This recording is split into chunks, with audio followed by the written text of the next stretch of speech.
നബിയോരെ കണ്ട നേരമിൽ ബീവി മനം കുളിരായി നൂറിൽ മുഹബ്ബത്ത് തോന്നി ഭൂവിൽ മോഹം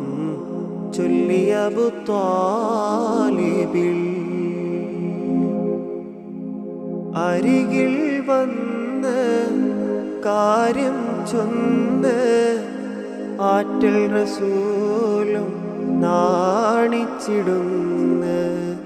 സമ്മതം തന്ന് സന്തോഷമന്ന് സുന്ദരരാവും മക്കയിലന്ന് മക്കത്തെ നാരി ഖദീജ